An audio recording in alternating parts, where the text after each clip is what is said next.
if you would like to have these problems and you don't yet, you're like, hey, I'm pretty cool. I'm doing like $100,000. This is fun. I want to grow to 7 figures, and you have no idea like how to get these problems in your life of scale. We can help with that.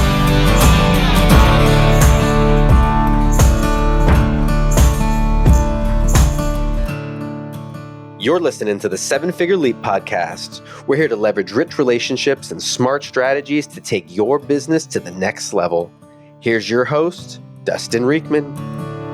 Welcome back to the 7-Figure Leap. I'm really excited today to do a solo episode and a deep dive on a topic that is near and dear to my heart. It's something I've not only been helping a lot of people with, it's something I've been wrestling with in a huge way so far this year in my own business here at 7-Figure Leap. And that's the topic of scaling, right? And so I want to riff a little bit on some of my major takeaways from a recent interview that I did with Ryan Deiss here on the podcast. And then I want to talk about what I'm actually doing in my business and just give you a peek behind the curtain of the changes that are taking place, the plans that are on my whiteboard for 7-Figure Leap, and what the vision is for the next version of this business, and really how this podcast fits right in the middle of it. So if you didn't have an opportunity to listen to the interview with Ryan, highly recommend you go back and do that. I've received just like enormous feedback from people about how helpful and insightful this interview was. I actually felt like I did a really good job of kind of pausing where we needed to pause and dig in a little deeper than maybe Ryan was anticipating. And he actually reached out to me afterward and thanked me for asking him some fresh questions and some things that people don't usually focus on. And I think the reason I got so much value out of it and the interview was so impactful is because I was asking like legitimate questions that I've been wrestling with myself in this journey of scale. So the first thing that I want to highlight are the things not to do when you are facing scale. And I guess I should open with saying scale means, hey, you're taking your business, quote unquote, to the next level. For us here, that typically is like from 6 figures to 7. You know, this whole 7-Figure Leap journey, some major changes that happen there. And then from 7 to 8 or 1 to 3 million, 3 to 10 million, there's kind of these different checkpoints along the journey where what got you there won't get you to the next level. So what should you not do when you start to feel like you're exceeding your personal capacity as a solopreneur? Okay. Number 1, do not try to be more productive. So I think that that's a trap I've fallen into many times. It's like, well, if I get one more planner, one more journal, if I can dial in my morning routine, then I will become more productive and therefore I can get more done and my business will grow. That is true up to a point, but you absolutely hit a ceiling. And as I unpack my own journey here, you're going to hear exactly when I hit that ceiling personally. But the reason this is a problem is what Ryan Deiss refers to as the founder's curse or the founder's paradox. And that is the more valuable you as the founder are to your business, the less valuable your business is in reality, right? So you've got to get out of this mindset and this trap that if you can only do a little bit more, then you can get through this plateau or through this scaling challenge. So don't be more productive. The second thing you should not do is try to go crazy and just like systemize everything and think if I just had playbooks and SOPs and checklists and KPIs, then me and my if you have team members, like everyone will then become more efficient. There will be redundancy because there will be all these like Google Docs with all this information. And eventually there are some items like that should be systematized. However, starting and trying to systematize everything will be a complete disaster, and it's actually just a complete waste of time because that's not how you actually start this process of breaking through and scaling. Number 3 is firing yourself. And I love how Ryan Deiss shared, don't fire yourself on a bad day. This idea that like, well, I'm the problem. This is my company. I clearly am pure visionary and I can't, my operations are, they suck and like it's a me problem. Therefore, I'll just like fire myself and I'll bring in a new CEO. Or probably the more common path is I'll like be a CEO and I'll just go do the things I'm good at. And I'll just bring in like basically a partner, right? A COO or an implementer, integrator, someone who can just like do all the stuff that I don't want to do. And then we'll have scale. Unfortunately, that doesn't work either because this is a founder-led company. Now, I'm going to talk about some of the help I've been getting, and it starts to move in that direction, but you really can't be like, okay, well, on Monday, I'm going to have this integrator here, and all of a sudden my business will scale because I have this other person that's going to do the dirty stuff that I don't like to do. So don't try to get more productive. Don't try to systematize everything, and don't fire yourself or try to hire in someone to do all the stuff that you don't want to do immediately. So that's kind of a recap of the best advice, I think, and the best takeaways that I got with my interaction with Ryan Deiss. So now, kind of slow the pace here and talk about my own journey. I think this could be really useful for you if you're doing six figures, or if you're even like approaching six figures, or maybe you're now in this period of doing multiple six figures, and you have this vision towards seven figures or even beyond that, and you're like, when you start to reach it, certain things are going to happen, or I can just tell you what's happened to me. So I've successfully ran this business for almost 2 years now, rebranded about 6 months ago to Seven Figure Leap. And, I've had a cohort-based podcast profits accelerator. So basically groups of 12 to 15 entrepreneurs quarterly. It served me really well. And then from that, we've got the Seven Figure Leap Mastermind, which is kind of our ongoing program and mastermind experience that helps people in this zone, right? So not only have I been experiencing this, but I've got, almost 24 people that I'm in close proximity with who are kind of on different stages of the same journey. So it's been really interesting to kind of see how what we're encountering and then how we're dealing with it. So for me, I started on January 1st, 2024 thinking, cool, I'm running 4 more cohorts. We're going to continue to grow the mastermind, and I'm probably going to develop some front end products and kind of be a pretty chill year, right? And the trap I was putting myself into is thinking I could just stay static, right? It's a beautiful thing to think, hey, I've done all this work. I got to this point. Why don't we just stay here? The problem is you can't just stay here. And I started to experience what that felt like. So I thought that naively that I'll just stay in one spot. I'll be cool. I don't need to scale. I'm a one-man show. I got some virtual assistants. This is cool. However, what has happened for me and what I've seen it happen for other people is that's actually a false belief. You actually cannot stay static.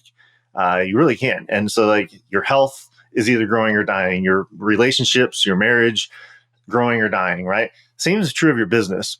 We're not made to be static. We're not made to sit in a status quo. Now you can have periods where you kind of pause and catch your breath but you've got to be pursuing something or giving it up.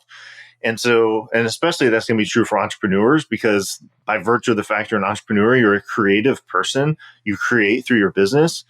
And so even if financially you'd be totally cool with your current status, you've got to grow or die. And so what ends up happening many times with entrepreneurs is they get complacent and they say, I'm good. I want to stay right here. And then they start to self-sabotage. And then they kind of say, oh, here's a different business idea. I'm just going to let this one sit here and quote unquote be passive. Meanwhile, it starts to die a slow death. Because we're creative, we need to create. So you can choose to create a new business, create, chaos. You can create a lot of things, or you can be purposeful and say, this is really valuable and good. I want to continue this journey of scaling this business. And so, And so where I started to feel this was by late January. So again, January 1st, I'm good to go. I got my game plan. I'm just going to kind of do what I've been doing. By late January, several things happened very quickly. One, for the first time ever, I started to feel a little burnt out. I started to be resentful of, I got another Zoom call, right? Because I'm delivering every minute of my accelerator program at this time. And I do all the sales and I do all the marketing, right? Because I'm a one-man show. That started to not feel fun for the first time ever. I love these calls. I love the people. And that was all still true. I was kind of man, this is getting repetitious. I started to not feel creative in delivering my flagship program. So that was happening. I was also then experiencing a lot of new insights. So I spoke at Traffic and Conversion Summit. I was blessed to speak at PodFest. And in that, I started to notice these founder-led companies who did scale, right? And so a lot of them that I really admire, I'm thinking of Nathan Barry with ConvertKit, Ryan Deiss, who I had the pleasure of interviewing, Chandler Bolt from Self-Publishing, who I had the pleasure of interviewing here as well. And there's many, many others I could name off. But there's these companies that they still have the soul of the founder, yet they've scaled to 10, 15, $30 million. StoryBrand would be another just great example with Donald Miller. I was like, well, maybe that is something I would want. I was like, kind of felt allergic to building a team, but I'm like, these guys are having a lot of fun. They're getting to live in their zone of genius.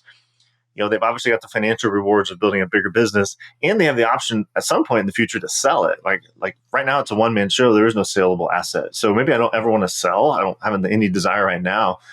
But the option to sell is great, because what it forces you to do is build a sustainable business, and one that continue to grow even without your, working another 100 hours or whatever to produce.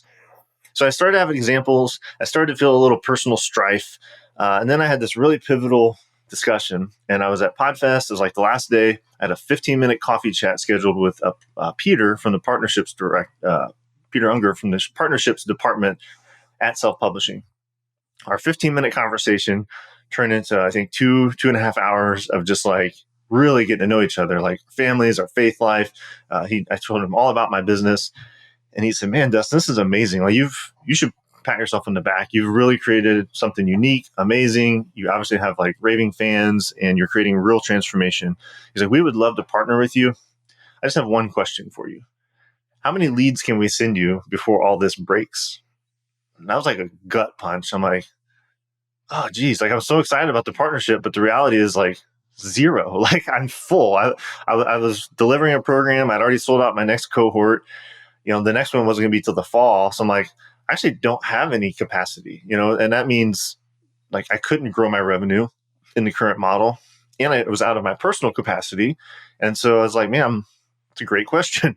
And so then I started to more deeply explore some other business models and delivery models and things like that. And so that was just a real eye-opening moment for me, and kind of that whole month of January. The other thing that happened was I was hosting my 7-Figure Leap Mastermind members in person in Orlando at PodFest. So like right around this, like 2 days within this two days of that conversation, I'm hosting a mastermind dinner, and we're talking about each other's unique ability. I did a whole previous episode on that.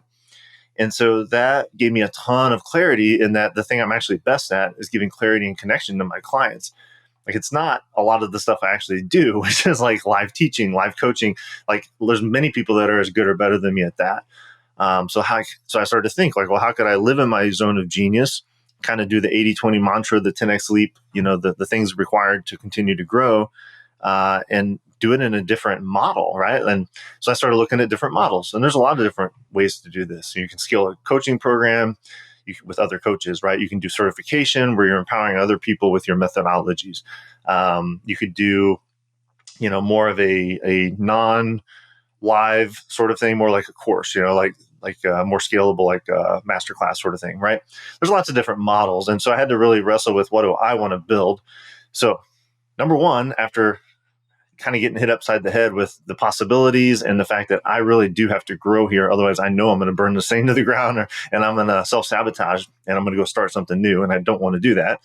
So with that realization, number one for me, step one was getting clear on what I want, right? And that's one of the hardest things to do in life. And so how do you get clear on what you actually want? So in this case, the other thing I left out is Q1 2024. So kind of in the middle of all this, we've been having record months of revenue, hit 250K in a quarter. So now I'm like legitimately on I got a 7-figure run rate, right? Like we haven't had a full year, but we're on that pace. So effectively I have a 7-figure business for the first time, and I am in this industry, and I'm now by myself with some VAs, whereas I've grown to 7-figure businesses in the past, but with teams and partnerships and stuff like that. So this is a new reality for me.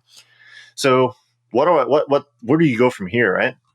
So what I decided to do was basically explore the idea that what if I had an identity shift, and what if I'm actually a $10 million CEO is this label I've given it, right? So like, in other words, I'm the CEO of a $10 million company.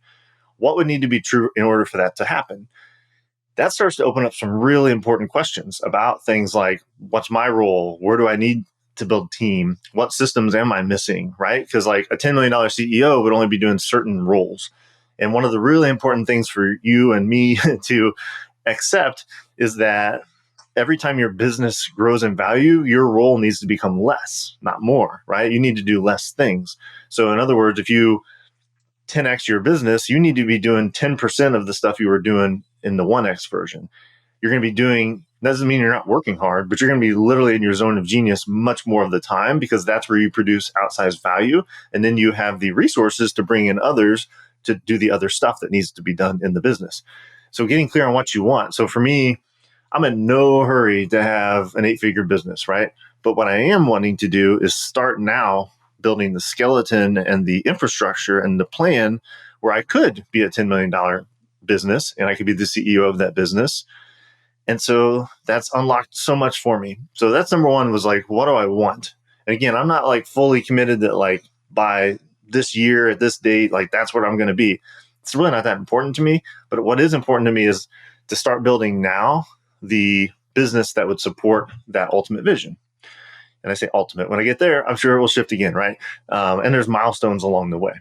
But $10 million CEO became like the new identity in theory. So that brings me to step 2, which is probably the most ethereal part of this. And that's like identity work.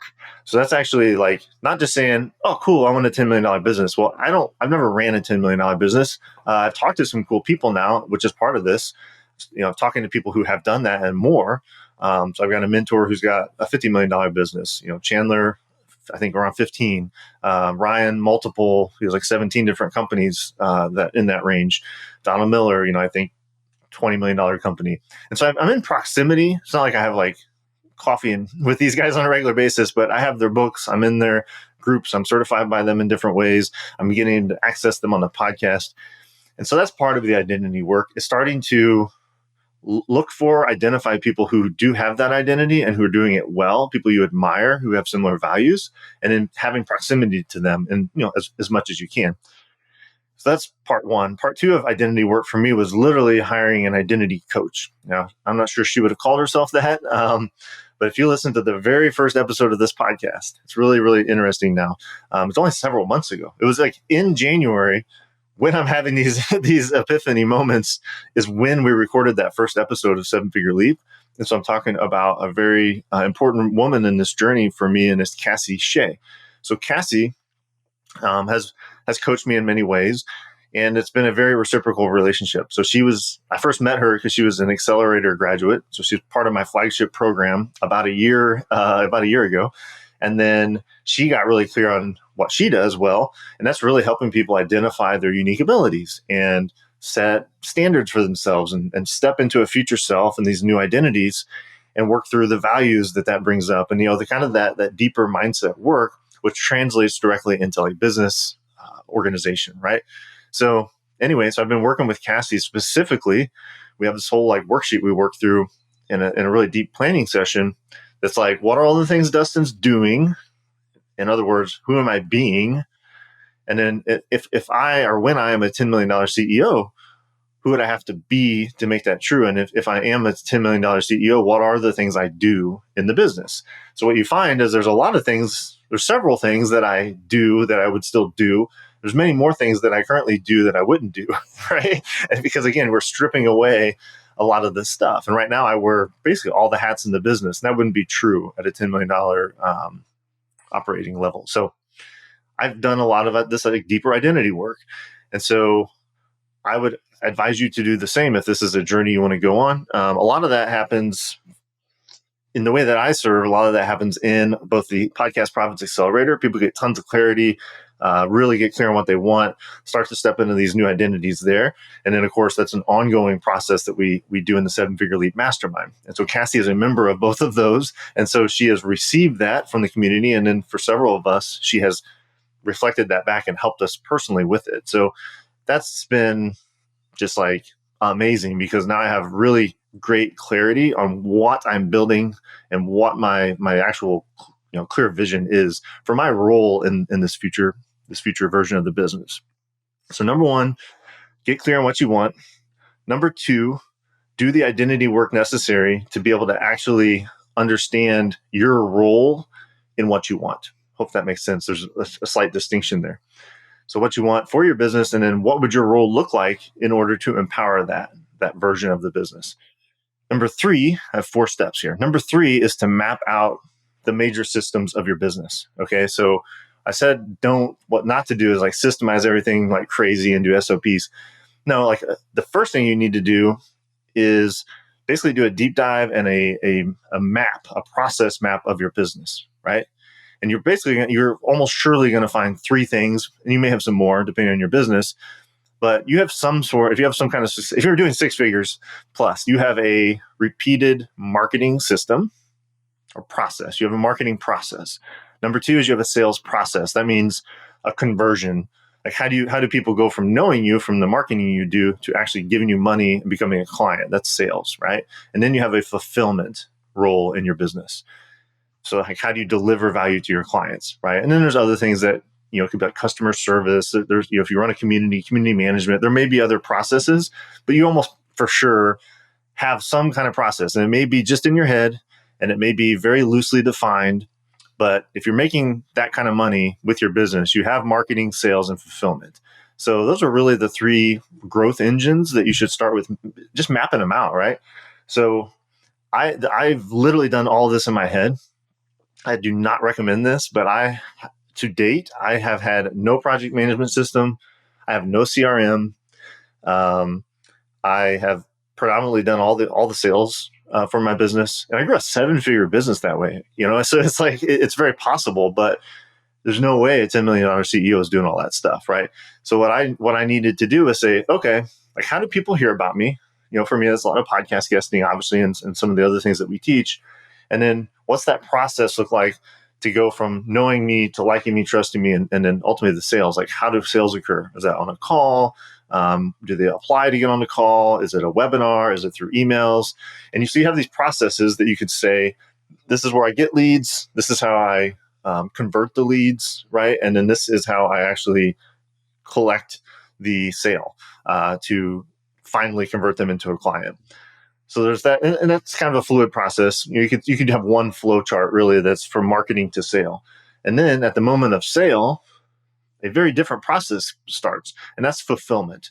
So do they book one-on-one coaching calls with you? Do they get into a community? Do they onboard themselves? Is there an onboarding call? Like there's this whole idea of like what happens after they become a client, so you can start delivering the value that you promised. And so for me, that was 2 live calls a week. Mastermind oriented. We've got a community, and there was a kickoff call. There's a variety of things in fulfilling, and then that fulfillment process, ends at some point, right? So at some point they got the value, and then you want to have part of that process hopefully be collecting testimonials, asking for referrals, maybe have the next level program that you want to invite them into. These are all just processes, right? And so you could literally take Post-it notes and kind of think about the major parts of of these individual processes. And then you've got something really to work with, because now it's like, like sales. Someone could own sales, right? And I have a process, and maybe there's people I could bring in, a person I could bring in who could actually optimize this process, make it way better than what I've been able to do on my own, because they're a sales expert and I'm not. But I do have a process that has been working. And so, and in marketing and in fulfillment. And so you can start thinking through much more clearly about the who's that could come into your business and on a fractional basis, at least in my case, fulfill some of these roles that you've done to date, but that you can't and shouldn't be doing moving forward. So that's number 3, is mapping out the major systems of your business, basically a process map of these major pieces of how you deliver value. Number 4, the last one, is really implementing the big rocks. So as I record this right now, I'm in this process. So I've got a very clear vision for where I'm going. I've got people that I'm already training to help me in the fulfillment. So I'm very blessed in that I have this amazing alumni network. So people that have graduated my accelerator who are amazing mastermind leaders, coaches, consultants. And so I'm able to invest in them to help me, right? And then they're already enrolled in my vision because, in many cases they're like in my mastermind. So they really understand what I do and why I do it. And so there's an immediate culture fit, in other words. Now, you may not have that resource. I'm blessed to have that, but otherwise you can go find it, right? Or I can refer people to you out of my network. But implementing the big rocks, and that would mean, like, for me, that has been I've made a real commitment to making my entire business community focused. And so I re-platformed everything this year in the process of all this stuff to Circle. And so I've got a really amazing Circle community for the accelerator active members, for the alumni of that program, for the 7-Figure Leap mastermind members. They're all in a cohesive environment where they have community, and that's amazing. But I'm not a community builder in the sense of like the platform. So I hired Jordan Godby. He's like the Circle guy. He's one of the leading experts in the world on community. He graduated my accelerator and he's in my mastermind. So I'm like, hey, I got my who there, right? And then of course I already mentioned Cassie. She's in my world and she helps me with this ongoing identity work and kind of like high level operations vision for how to like roll out some of these systems. So that's an ongoing resource. And then Cassie referred me to someone named Natalie, who for this 3-month period is functioning as my fractional COO, right? So I'm not firing myself and saying, come take over my business. What I am doing is enlisting someone who's very systems oriented and very fulfillment driven and very anti-quick start, whereas I'm very much a quick start and they're like, yeah, let's get it done. She's very patient and she's very much like, let's build it out right. And so she's extracting a lot of this information that's only in my brain, and we're building the systems, right? I have a project management system now. I'm about to, daylight a new CRM that works for me and for my culture. And so she's using these process maps to help build the systems. And then the next thing we're going to do is build an org chart, and we're going to start looking at the who's that can plug into different roles on a fractional basis. Perhaps an executive assistant, a project manager. I have coaches and mastermind leaders that can help with fulfillment. Maybe there's a customer service person. And again, this is not to bloat everything and have a bunch of overhead. This is very fractional roles, but they are very important roles. And they're all things I currently do myself that I need to have other people do. And I'm not doing it all at once. So we're going to fill out the org chart and say, hey, for the $10 million version of this is what you want to have. And then we'll say, right now we're at $1 million. If we want to go from $1 million to 3, who's the first key hire? Who's the next key hire, right? And some of those I've already been working on, and some of those will emerge. But to me, that's like where the rubber meets the road is implementation. So I hope this has been helpful. I just wanted to kind of recap my takeaways from Ryan's interview. It really got me clear, and it just really affirmed what I've been doing, and I'm doing it the right way. And of course, he has a whole company that helps people with this as well. I was kind of already on my path here, but I'm very much paralleling the process that they recommend, which is awesome. So wanted to highlight my takeaways from my interview with Ryan on scaling, and then just tell you what I've encountered in this journey and what I've seen other mastermind members encounter in other clients, and then really give you those 4 steps of what I've been doing. So getting clear on what you want, doing the identity work necessary to understand your role in that bigger vision, mapping out the major systems of your business, and then implementing those big rock projects that start to bring those systems to light. So I hope this has been really helpful for you. I went a lot longer, a lot deeper here than I anticipated when I got behind the mic. But as you can probably tell, this is something I'm very passionate about, and I'm living it. And I just love to do things and then share with you what I'm experiencing, what I'm learning, the lessons I'm learning, the resources I'm tapping into, so that they can be of use to you as well. So if you would like to have these problems and you don't yet, you're like, hey, I'm pretty cool. I'm doing $100,000. This is fun. I want to grow to 7 figures, and you have no idea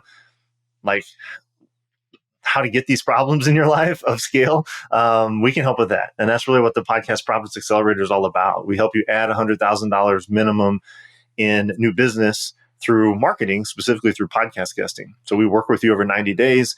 We create a marketing machine, a podcast flywheel that lets you tell your story and get clients and leads from it, or leads and clients from it, to grow your business. And so if you're in that mode of growth and you're wanting to add another 6 figures of revenue, that's what we do in the accelerator. We also give people a lot of clarity, connection. It goes a lot deeper, but on the surface, that's the promise. If you're doing the multiple 6 figures and you're approaching 7 figures, or you're just getting past it, and you're like, man, I am experiencing these issues right now. That's what we do in the 7-Figure Leap Mastermind. We help people on the 7-figure leap journey to deal with these new issues. And ultimately, I envision having kind of the next level of this. Once I've conquered these problems and I've solved them for myself and numerous 7-figure leap clients, I envision us kind of going up to the next level and say, hey, there's new problems now. they say new levels, new devils, right? Like as you solve business problems, you get better problems to solve. So there's a lot of things that go beyond this, right? Like financial, issues and taxes and some of the stuff you start to deal with at this level. There's the next level of, what does it mean to get to 8 figures? And so eventually that might be a resource that we employ. But for right now, we help people with the Podcast Profits Accelerator.